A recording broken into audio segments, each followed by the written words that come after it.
પાટણ લોકસભાની ચૂંટણીનો જામ્યો રંગ. કોંગ્રેસ ઉમેદવારને જીતાડવા સમર્થકો સંતોના શરણે. પાટણ બનાસકાંઠાના કોંગ્રેસ ઉમેદવાર જીતે માટે યોજાયા ભજન કીર્તન. પાટણ કોંગ્રેસના ઉમેદવાર ચંદનજી ઠાકોર અને બનાસકાંઠાના ઉમેદવાર ગેનીબેન ઠાકોરની જીત માટે કરાઈ પ્રાર્થના.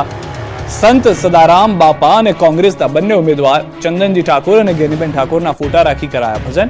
રાધનપુરના પ્રેમનગર ગામ ખાતે સદારામ બાપાના ભક્તોએ કરી પ્રાર્થના. મહિલાઓ અને પુરુષો સદારામ બાપાના ભજન કરી કોંગ્રેસના બંને ઉમેદવારોને વિજય બનાવતા સંત સદારામ બાપાના કરી રહ્યા છે ભજન. સાબરકાંઠા રાજકોટ બાદ હવે જૂનાગઢમાં ભાજપ ઉમેદવાર બદલવાની માંગ. સમાજના જ યુવકના નિવેદનથી રાજકારણ ગરમાયું. વેરાવળમાં ડોક્ટર અતુલ ચગ આત્મહત્યા કેસમાં જેના પર આક્ષેપો થયા છે તે જૂનાગઢ લોકસભાના સાંસદ રાજેશ ચુડાસમાને ફરી રિપીટ કરાતા રઘુવંશી સમાજમાં રોષ ભભૂકી ઉઠ્યો. તો સામે ડોક્ટર અતુલ ચગના પુત્ર હિતાર્થ ચગે સુખદ સમાધાન થયાનું જણાવતા રઘુવંશી સમાજ લાલઘુમ થયો છે. આ વિવાદ વચ્ચે રઘુવંશી સમાજની માત્ર એક જ માંગ છે કે રાજેશ ચુડાસમાને ટિકિટ ન અપાય. આમ છતાં જો ભાજપ ટિકિટ આપશે તો કારમો પરાજય આપવા માટે આજે સમાજની મીટિંગમાં આગેવાનો સહિત ઉપસ્થિત લોકોએ હુંકાર કર્યો હતો. ત્યારે હવે રાજકોટ બાદ જૂનાગઢ લોકસભા બેઠક પર પણ ઉમેદવાર બદલવાને લઈ હાલ રઘુવંશી સમાજ મેદાને ચડ્યો છે. ઉલ્લેખનીય છે કે જાણીતા સેવાભાવી તબીબને આપઘાત માટે મજબૂર કરનાર અને ડોક્ટરની સુસાઇડ નોટમાં સાંસદ રાજેશ ચુડાસમાનું નામ છે, જેથી તેના બદલે અન્ય ઉમેદવારને ટિકિટ ફાળવવા રઘુવંશી સમાજ માંગ કરી રહ્યો છે. જો કે વેરાવળમાં રઘુવંશી સમાજની બેઠક મળે તે પહેલા જ ડોક્ટર અતુલ ચગના પુત્ર હિતાર્થે એક પ્રેસ કોન્ફરન્સ યોજી હતી. ત્યારે આ તરફ રઘુવંશી સમાજનું કહેવું છે કે ફરિયાદમાં સાંસદ રાજેશનું નામ છે.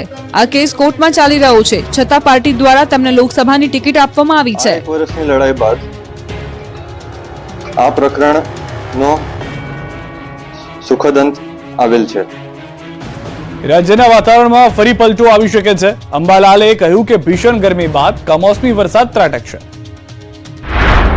એપ્રિલમાં હવામાનને લઈને મોટી આગાહી. 9 તારીખ બાદ આકાશમાંથી અગનગોળા વરસશે. 12 થી 18 તારીખમાં કમોસમી વરસાદ ખાબકશે. એપ્રિલ મહિના દરમિયાન વાતાવરણમાં મોટા પલટાનું અનુમાન લગાવાયું છે અંબાલાલ પટેલ તરફથી. રાજ્યમાં કાળઝાળ ગરમી બાદ હવે છેલ્લા 5 દિવસથી વાદળછાયું વાતાવરણ છવાયેલું છે. જો કે આગામી દિવસોમાં રાજ્યના વાતાવરણમાં મોટા ફેરફારના એંધાણ છે. ગરમીનું પ્રમાણ વધવાની સાથે અંબાલાલે માવઠું ત્રાટકવાની પણ આગાહી કરી છે. ગુજરાતમાં 7મી તારીખ સુધી વાદળછાયું વાતાવરણ રહેશે. 9મી એપ્રિલથી મહત્તમ ઉષ્ણતામાનમાં વધારો થશે. આગામી દિવસોમાં હમણાં તારીખ 7મી એપ્રિલ સુધીમાં વાદળવાળું જવાની શક્યતા રહેશે. તારીખ 9મીથી મહત્તમ ઉષ્ણતામાનમાં વધારો થશે. મધ્ય ગુજરાતના ભાગોમાં કેટલાક ભાગમાં 4 ડિગ્રી સેલ્સિયસ ઉપર મહત્તમ ઉષ્ણતામાન થવાની શક્યતા રહેશે. માત્ર ગરમી જ નહીં, અંબાલાલનું માને તો એપ્રિલ મહિનામાં કમોસમી વરસાદનો પણ ખતરો મંડાયો છે. દેશના કેટલાક ભાગોમાં 12 થી 18 તારીખમાં મોટો પલટો આવશે. આ પલટાને કારણે પ્રી મોન્સૂન એક્ટિવિટી શરૂ થશે, જેના કારણે ગુજરાત સહિત દેશના કેટલાય ભાગોમાં માવઠું થવાની શક્યતા છે. 12 થી 18માં પૂર્વ ગુજરાતના ભાગો, પંચમહાલના ભાગો, સાબરકાંઠાના ભાગો, અમદાવાદના ભાગો તેમજ મધ્ય ગુજરાતના ભાગોમાં માવઠું થઈ શકે છે. રાજ્યના કેટલાક સ્થળોમાં આફતની આગ લાગી. મોરબીમાં પ્લાસ્ટિકની ફેક્ટરીમાં ભીષણ આગ લાગી. મોરબી તાલુકાના રફાળેશ્વર નજીક હાઈવે પર ફેક્ટરીમાં ભીષણ આગ લાગતા અફરાતફરી મચી ગઈ. વિનાયક કોર્પોરેશન નામની પ્લાસ્ટિકની ફેક્ટરીમાં વિકરાળ આગ લાગતા કાળા ડિબાંગ ધુમાડા નીકળ્યા. આગ એટલી ભીષણ હતી કે ધુમાડાના ગોટે ગોટા હવામાં ઉડતા દેખાયા. ફેક્ટરીમાં પ્લાસ્ટિક હોવાથી આગ પર કાબુ મેળવવો ફાયરની ટીમ માટે મુશ્કેલ બન્યો. આસપાસ ફેક્ટરીમાં પણ આગ ફેલાઈ જતા અફરાતફરીનો માહોલ સર્જાયો. આ તરફ વડોદરાના ખાસવાડી સ્મશાન પાસે આવેલા જાડી ઝાંખરામાં આગની જ્વાળાઓ જોવા મળી. આગ લાગતાની સાથે ધુમાડાના ગોટે ગોટા ઉડવા લાગ્યા. આગની ઘટનાથી આસપાસના વિસ્તારોમાં ચકચાર મચી ગઈ. આ તરફ આગનો કોલ મળતા ફાયરની ટીમ ઘટના સ્થળે પહોંચી અને ભારે જહેમત બાદ આગ પર કાબુ મેળવ્યો. જોકે જાડી ઝાંખરામાં આગ લાગવાનું કારણ જાણી શકાયું નથી. પંચમહાલના ગોધરા જીઆઈડીસીમાં આવેલી બોમ્બે ચોપાટી મિલ્ક પ્રોડક્ટ્સ ફેક્ટરીમાં આગ લાગી. શોર્ટ સર્કિટના કારણે એસી પેનલમાં આગ લાગી હોવાની પ્રાથમિક જાણકારી મળી. આગનો ધુમાડો દૂર દૂર સુધી આકાશમાં જોવા મળ્યો. આગની જાણકારી મળતા જ ગોધરા નગરપાલિકા ફાયર બ્રિગેડની 2 ટીમ ઘટના સ્થળે પહોંચી. ફેક્ટરી સંચાલકો દ્વારા પણ આગ ઉપર કાબુ મેળવવાના પ્રયાસો કરાયા. છોટાઉદેપુરમાં ચોંકાવનારી ઘટના. સગર્ભાને 3 કિલોમીટર કાચા રસ્તે જોડીમાં લઈ જવા મજબૂર. અંતરિયાળ વિસ્તારોમાં આજે પણ રસ્તાના અભાવે લોકો પારાવાર મુશ્કેલી ભોગવી રહ્યા છે. ખાસ કરીને ઇમરજન્સી દરમિયાન દર્દીને હોસ્પિટલ સુધી પહોંચાડવામાં ભારે મુશ્કેલી પડે છે. આવા જ દ્રશ્યો સામે આવ્યા નસવાડી તાલુકાના ડુંગર વિસ્તારમાંથી. અહીંના કુંડા ગામના નોલિયાબારી ફળિયાની સગર્ભાને પ્રસૂતિનો દુખાવો ઉપડતા તેને હોસ્પિટલ લઈ જવાની હતી, પરંતુ ગામના કાચા રસ્તે 108 આવતી ન હોય પરિવારજનોએ લાકડાની જોડી બનાવી અંદર સુવડાવી ઊંચકીને નિશાના ગામ સુધી લઈ જવી પડી. વિકાસની મોટી ગુલબાંગો અને ચૂંટણી સમય વાયદાઓની ભરમાર વચ્ચે લોકોની હાલત કેટલી કફોડી છે એ દ્રશ્યો જ કહી આપે છે.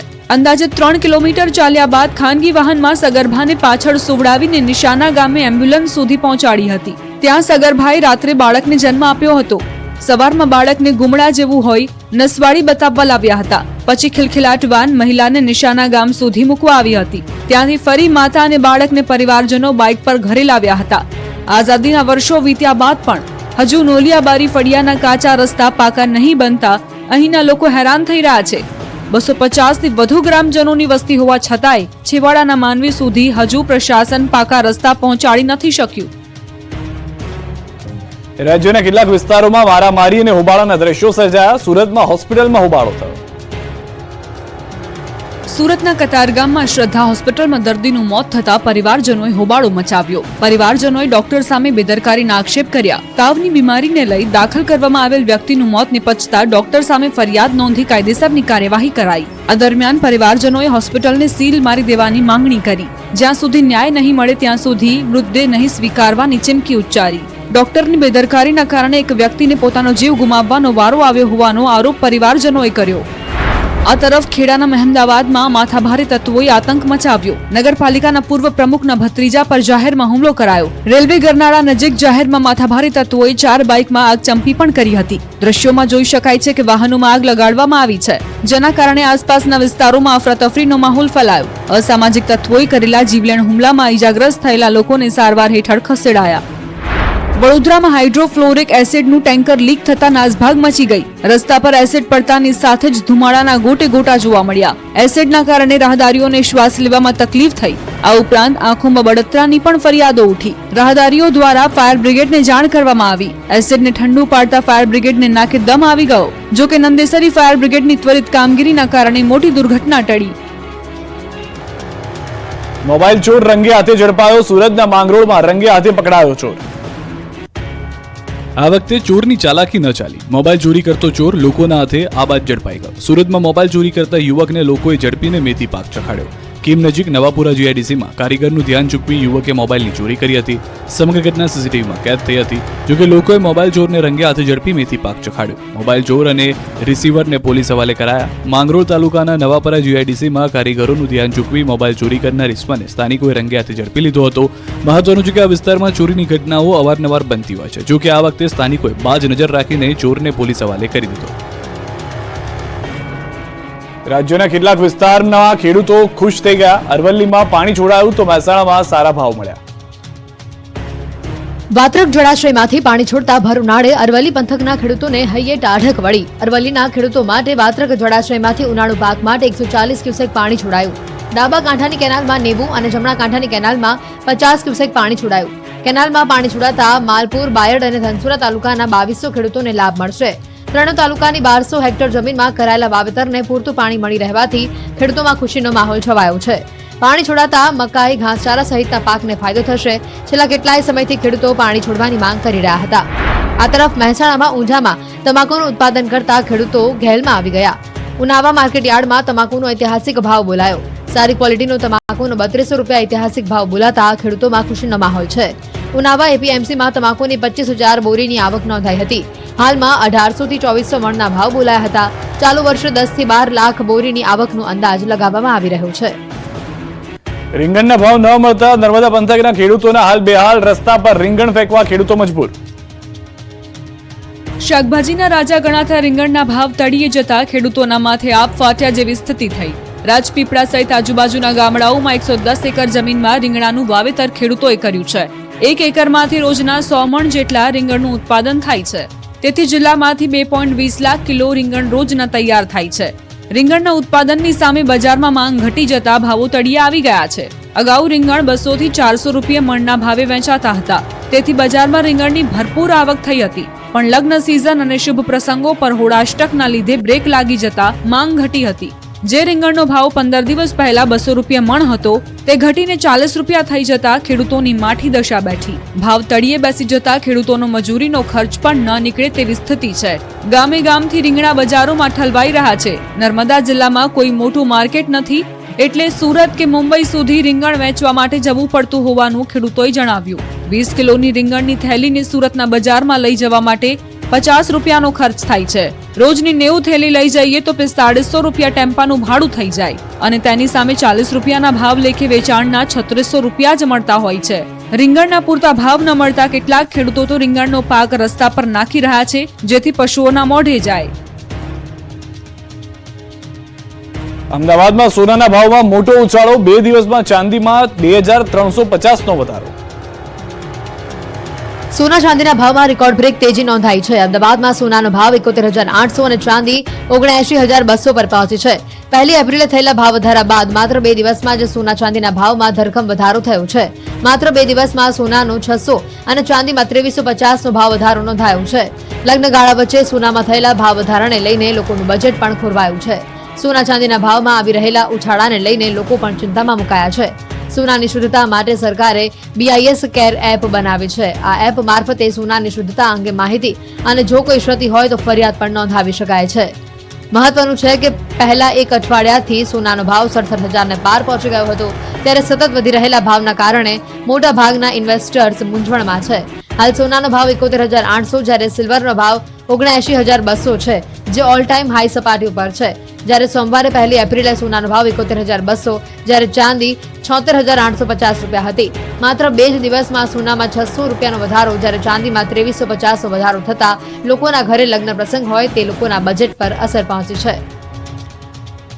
ફિલ્મ સ્ટોરી જેવી ઘટના વલસાડમાં બની. 28 વર્ષીય પોલીસની ઝપેટમાં આવ્યો આરોપી. શેઠની હત્યા કરીને ભાગેલો આરોપી 28 વર્ષીય ઝડપાયો. કહેવાય છે કે આરોપી કોઈ પણ રીતે છટકબારી શોધે કે ચાલાકી વાપરે, પરંતુ એક દિવસ પોલીસના સકંજામાં આવી જ જતો હોય છે. આવો જ કિસ્સો વલસાડથી સામે આવ્યો છે. શેઠની હત્યા કરીને ભાગી છૂટેલા આરોપી છેક 28 વર્ષે પણ પોલીસ સકંજામાં આવ્યો છે. મોહનભાઈ નામના એક વ્યક્તિ 1995માં મુંબઈ અને આસપાસના વિસ્તારના બાંધકામમાં સેન્ટિંગનું કામ કરવા કેટલાક લોકોને લઈ ગયા હતા. મોહનભાઈ પોતાની સાથે હરીશ નાયકા નામના શખ્સને પણ સાથે રાખ્યો હતો. જોકે લાંબા સમય સુધી પોતાના કામદારને પગાર નહીં ચૂકવતા બાકી પગારની માંગ કરી હતી. આ દરમિયાન બંને વચ્ચે પૈસાની લીતી મામલે ઝઘડો થતા હરીશે શેઠની હત્યા કરી અને ફરાર થઈ ગયો. જોકે સૌના આશ્ચર્યની વચ્ચે 28 વર્ષ બાદ ફિલ્મની કહાનીની જેમ શેઠના હત્યારાને પોલીસે દબોચી લઈને કાયદેસરની કાર્યવાહી કરી. 28 વર્ષ બાદ ઝડપાયેલા આરોપીની વાત સમગ્ર જિલ્લામાં ચર્ચાનો વિષય બની તો પોલીસની કામગીરીના પણ નગરજનોએ વખાણ કર્યા. ઘરે બેઠા કમાણીની લાલચ મોંઘી પડી. સુરતમાં સાયબર ફ્રોડની ઘટના. ઘરે બેઠા કમાણીનો મેસેજ તમને આવે તો ચેતી જજો. સુરતમાં છેતરપિંડીની ઘટના બની. સાયબર ફ્રોડની ઘટનાઓ છાશવારે પ્રકાશમાં આવતી રહી છે. ત્યારે સુરતના એક શખ્સ પાસેથી 7,50,000 પડાવી લીધા હતા. સમગ્ર મામલે પોલીસે રત્ન કલાકાર જિગ્નેશ ઉર્ફે જીગો સુથારની ધરપકડ કરી. સુરતના એક વ્યક્તિને ટેલિગ્રામ આઈડી પર હોટેલમાં ઓર્ડર કરવાના ટાસ્ક પૂરા કરવાથી સારું કમિશન આપવાની લાલચ આપવામાં આવી હતી. ત્યારબાદ ફરિયાદીને એક ટાસ્ક પૂરો કરવા બદલ 1,042 રૂપિયાનું કમિશન આપવામાં આવ્યું હતું. ત્યારબાદ વધારે ટાસ્ક માટે ફી ભરવાનું કહી આરોપીઓએ ફરિયાદી પાસેથી અલગ અલગ ટાસ્કના નામે અલગ અલગ બેંક એકાઉન્ટમાં 7,50,000 ટ્રાન્સફર કરાવી લીધા હતા. સમગ્ર મામલે ફરિયાદીએ સાયબર ક્રાઇમનો સંપર્ક કર્યો હતો, જેમાં સાયબર ક્રાઇમ પોલીસ દ્વારા સમગ્ર મામલે ટેકનિકલ સર્વેલન્સ હાથ ધરાયું હતું. જેમાં પોલીસે સુરતના પુણાગામ વિસ્તારમાં ચામુંડા નગરમાં રહેતા રત્ન કલાકાર જિગ્નેશ ઉર્ફે જીગો સુથારની ધરપકડ કરવામાં આવી છે અને જીગાએ અત્યાર સુધીમાં કેટલા સાથે આ પ્રકારે છેતરપિંડી કરી તે બાબતે તેની પૂછપરછ હાથ ધરવામાં આવી છે. કાળઝાળ ગરમી સામે એએમસીનો action plan. BRTS AMTS bus depot પર પાણીની વ્યવસ્થા કરાશે. અમદાવાદમાં ભીષણ ગરમીને લઈને અમદાવાદ મ્યુનિસિપલ કોર્પોરેશન એક્શન મોડમાં આવ્યું. એએમસીની હેલ્થ કમિટીની બેઠકમાં મહત્વનો નિર્ણય લેવાયો, જે મુજબ હવે BRTS AMTS બસ ડેપો પર પાણીની વ્યવસ્થા કરાશે. જ્યારે કોઈ પણ વ્યક્તિને જો ORS જોઈશે તો પણ તે મળી જશે. એટલું જ નહીં, બપોરના સમયે ગાર્ડન ખુલ્લા રાખવાના પણ આદેશ કરાયા છે. એએમસીના હિટ એક્શન પ્લાનમાં અમદાવાદમાં વિવિધ સ્તરે પાણીની પરબ પણ ઊભી કરાશે. આ ઉપરાંત હીટ સ્ટ્રોક, ડિહાઇડ્રેશન અને તેના સંબંધી કેસની અલગથી નોંધણી થશે. એએમસી સંચાલિત તમામ હોસ્પિટલમાં હીટ સ્ટ્રોકને માટે અલગ વોર્ડ બનાવવા સૂચના આપી દેવાઈ છે. ગરમી શરૂ થતાં જ હવામાન વિભાગ સાથે રહીને નિયમિત રીતે એડવાન્સ એલર્ટ આપવામાં આવશે. જોકે આ વચ્ચે અમદાવાદના ગાર્ડનમાં હજુ પણ લોકોની પ્રાથમિક સુવિધા પૂરી થાય તેવી માંગ ઊભી થઈ છે. ગાર્ડનમાં આવતા લોકો માટે પીવાના પાણીની ક્યાંય વ્યવસ્થા નથી. જો આ કાળઝાળ ગરમીમાં ગાર્ડનમાં વ્યવસ્થા કરવામાં આવે તો લોકો માટે ગાર્ડન ખુલ્લા રાખવાનો આદેશ યોગ્ય કર્યો ગણાશે. ઉનાળાની શરૂઆત થતાની સાથે જ શહેરમાં ઠેર ઠેર શિકંજી, લીંબુ શરબત, શેરડીનો રસ, ફ્રૂટના તંબુ, છાશ, લસ્સી વગેરેનું વેચાણ થતું જોવા મળી રહ્યું છે અને ઠેર ઠેર લારીઓ દુકાનો શરૂ થતી જોવા મળી છે, જેથી આવી જગ્યાઓથી પાણી સહિતના સેમ્પલો લેવા માટે અધિકારીઓને સૂચના આપી દેવાઈ છે. બનાસકાંઠાના લાખણીમાં સ્થાનિકોએ ચૂંટણી બહિષ્કારની ચીમકી ઉચ્ચારી. લાખણી તાલુકાના ધરણવા ગામમાં પાયાની સુવિધા ન મળતા રહીશોમાં ભારે રોષ જોવા મળી રહ્યો છે. ગામમાં રોડ, રસ્તો, પાણી તથા પાયાની સુવિધાઓથી વંચિત રહેતા ગ્રામજનોએ હાથમાં બેનર લઈ વિરોધ પ્રદર્શન કર્યું. ગામમાં શિવ મંદિરે મોટી સંખ્યામાં લોકો એકઠા થઈ ચૂંટણી બહિષ્કારનું એલાન કર્યું. રૂપાલાના વિવાદિત નિવેદનના ઘેરા પ્રત્યાઘાત કચ્છમાં પણ જોવા મળી રહ્યા છે. કચ્છના ભુજમાં જાડેજા બોર્ડિંગ ખાતે કચ્છ જિલ્લા ક્ષત્રિય સમાજ દ્વારા સભા યોજાઈ, જેમાં રાજપૂત કરણી સેના કચ્છના આગેવાનો એકઠા થયા હતા, જેમાં સમગ્ર ક્ષત્રિય સમાજે રૂપાલાની ટિકિટ રદ કરવાની માંગ કરી છે. રૂપાલાના નિવેદનથી રાજપૂત સમાજની મહિલાઓનું સ્વાભિમાન ઘવાયું છે. રૂપાલાના વિવાદિત નિવેદનને લઈને સમગ્ર ક્ષત્રિય સમાજના રોષ ભભૂકી ઉઠ્યો છે. ક્ષત્રિય સમાજ એક જ માંગ પર અડગ રહ્યો છે કે રૂપાલાની ટિકિટ રદ કરવામાં આવે. તે માંગને લઈને ઠેર ઠેર આવેદનપત્ર આપવામાં આવી રહ્યું છે. ત્યારે દાંતા તાલુકામાં પણ રાજપૂત સમાજ દ્વારા રેલી યોજી હતી અને પરસોત્તમ રૂપાલાના ઘરમાં સૂત્રોચ્ચાર કરવામાં આવ્યા હતા. તેમના વિરોધમાં સૂત્રોચ્ચાર કરવામાં આવ્યા હતા, તેમજ આવેદનપત્ર પાઠવવામાં આવ્યું હતું. ગીર સોમનાથના કોડીનારમાં ગેરકાયદે ચાલતી ખનીજ ચોરી પર કલેક્ટરનો સપાટો. સિંધાજ અને ગોવિંદપુર ભંડારિયાની સીમમાં દરોડા પાડી ખનીજ ચોરી ઝડપી પાડી. 6 ખાણો પર ખનીજ ચોરી ઝડપી. 18 કટર મશીન, 3 જેસીબી, 7 ટ્રેક્ટર મળી કુલ 1,24 લાખનો મુદ્દામાલ કબજે કરવામાં આવ્યો છે. જિલ્લા કલેક્ટરની અચાનક રેડથી ખનીજ માફિયાઓમાં ભયનો માહોલ. સુરતના પાંડેસરામાંથી ઝડપાયેલા શંકાસ્પદ પનીરના રિપોર્ટ સામે આવ્યા છે. વલસાડથી પાંડેસરામાં મોકલાયેલા 230 કિલોગ્રામ પનીર જપ્ત કરી તેના સેમ્પલ ટેસ્ટ માટે મોકલાયા હતા. સેમ્પલના રિપોર્ટમાં પનીર સ્ટાન્ડર્ડ ન હોવાનું સામે આવ્યું છે. પનીરમાં મિલ્ક ફેટના બદલે પામ ફેટનો ઉપયોગ કરાયો હતો. તે ઉપરાંત બાઇડિંગ માટે સાર્સનો ઉપયોગ કરાયો હોવાનું પણ જાણકારી મળી છે. સમગ્ર મામલે ફરિયાદ નોંધી વધુ કાર્યવાહી હાથ ધરાઈ છે. સુરતમાં માતાની ગરિમાને લાંછન લગાવતો કિસ્સો સામે આવ્યો છે. અનૈતિક સંબંધમાં પત્નીએ તેના પ્રેમી સાથે મળી બાળકનું અપહરણ કરી હત્યા કરી હોવાની આશંકા છે. બાળકના અપહરણ બાદ પતિએ રાજસ્થાનના બાંસવાડાના ધાનપુર પોલીસ મથકે ગુનો નોંધાવ્યો. 25 દિવસ બાદ પાણીના ખાડામાંથી બાળકનો મૃતદેહ મળી આવતા પોલીસે તપાસ હાથ ધરી, જેમાં 3 વર્ષના બાળકનું અપહરણ કરી સુરતમાં જ હત્યા કરી કન્સ્ટ્રક્શન સાઇટ પાસેના પાણીના ખાડામાં ભાગી છૂટ્યા હતા તેવા આરોપીઓએ કબૂલાત કરી. પોલીસે પત્ની અને પ્રેમીની ધરપકડ કરી કડકાઈથી પૂછપરછ કરતા બંનેએ તેમનો ગુનો કબૂલ્યો હતો. પત્નીની હત્યા કરી 12 વર્ષથી ફરાર આરોપીને ગાંધીનગર એલસીબીએ ઝડપી પાડ્યા છે. 2011માં પત્નીની હત્યા કરનાર આરોપી પોલીસથી બચવા વેશ પલટો કરીને નાસ્તો ફરતો હતો. પોલીસે બાતમીના આધારે સુરેન્દ્રનગરના વઢવાણ રોડ પર આવેલી હરિકૃષ્ણ હોટલ ખાતેથી ઝડપી પાડ્યો હતો. પોલીસે આરોપી લક્ષ્મણ મીણાની ઝડપી પાડ્યો છે. એલસીબીએ આરોપીના આશ્રય સ્થાનો પર કોમ્બિંગ હાથ ધર્યું હતું. આરોપી પોલીસથી બચવા રસોઈયા તરીકે કામ કરતો હતો.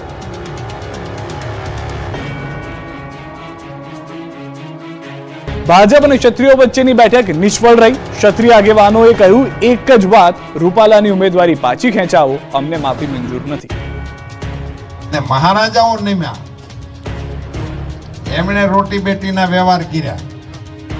રાજકોટ લોકસભાના ભાજપના ઉમેદવાર પરસોત્તમ રૂપાલાના વિવાદિત નિવેદનને લઈ રાજપૂત સમાજમાં રોષ ભભૂક્યો. પરંતુ રૂપાલા વિવાદને શાંત પાડવા ભાજપ ક્ષત્રિય આગેવાનો સાથે મળેલી બેઠક નિષ્ફળ રહી છે.